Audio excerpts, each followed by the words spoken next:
All right, you're looking at a 2009 Honda CRV. It's got the 2.4 in it, not the V6. What happens is when she fills it up, um, gets gas for it or whatever, it doesn't want to start. It runs real bad for a little while, and that's pretty common. As soon as you hear something like that, I usually start thinking automatically it's a purge solenoid for the evap system.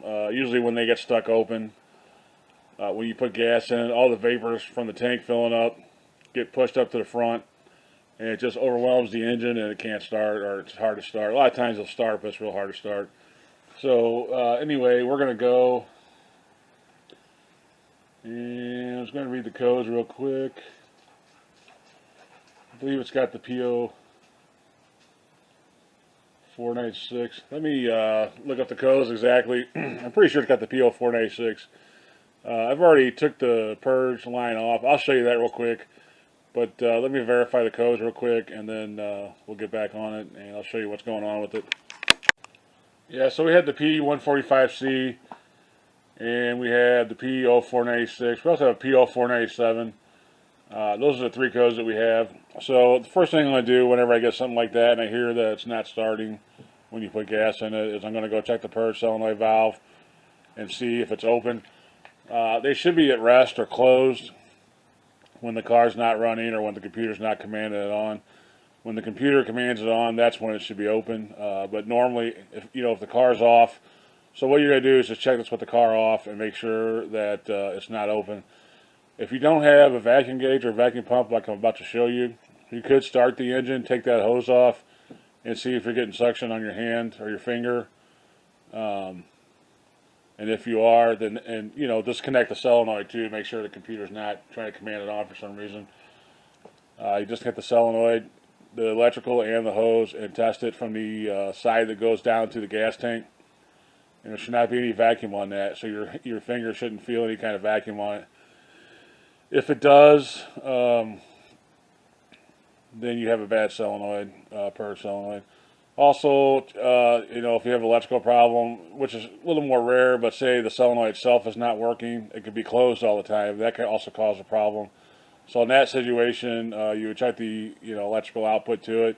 If you have a good scan tool, you can command it on and see if it's clicking on and doing its job that way. Put a vacuum gauge on it and see what it's doing. But normally what happens is usually not an electrical problem or a solenoid failure as far as like the electrical part of it. I mean, it does happen, but the most common thing that I see usually is that the valve is just stuck open.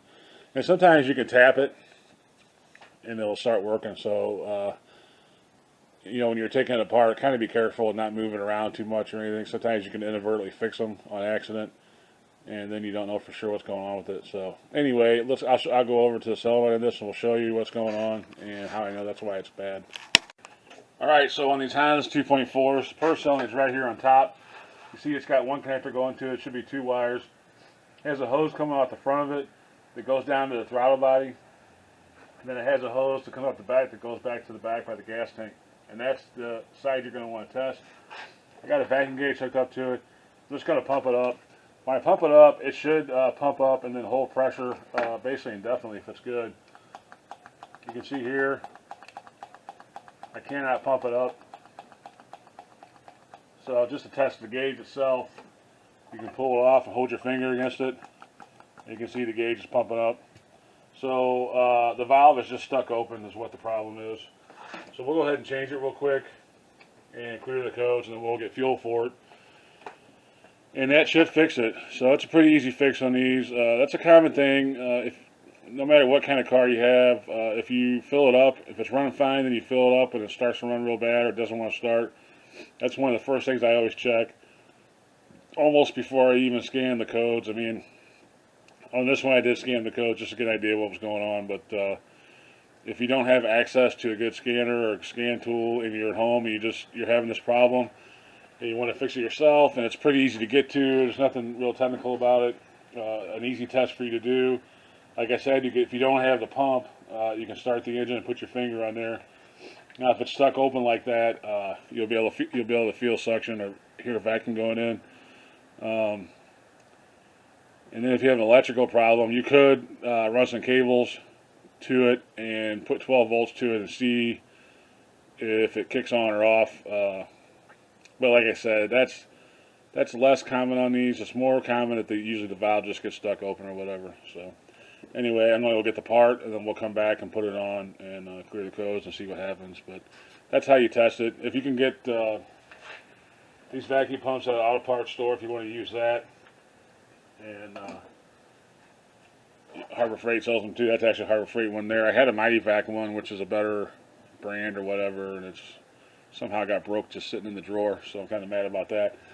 So I went to Harbor Freight and just got the cheap one, because I really only use these pumps for this kind of stuff anyway, so you don't need to get a real expensive one if you're going to just test these out.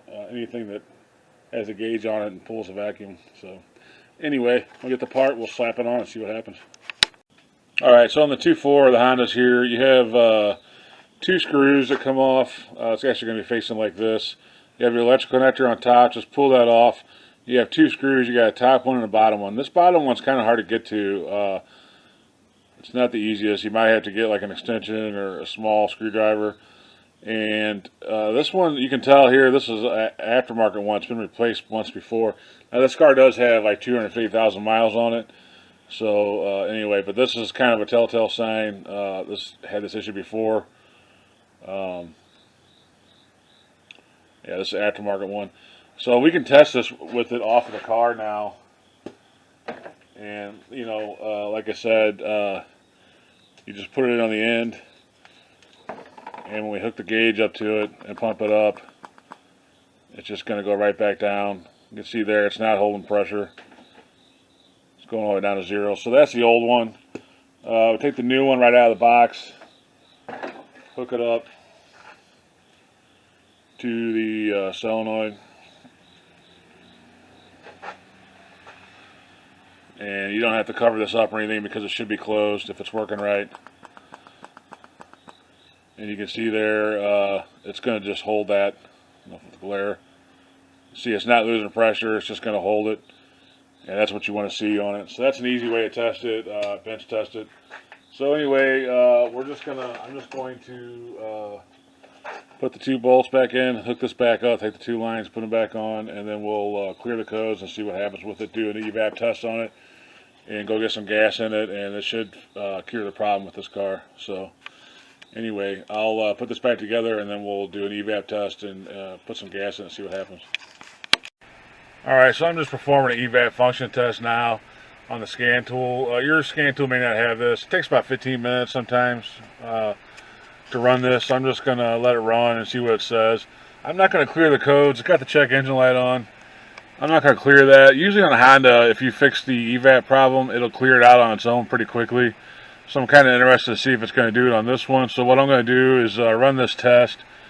I expect that to pass, and then I'm going to run this up to the gas station and put some fuel in it and see if it starts up and clears on its own.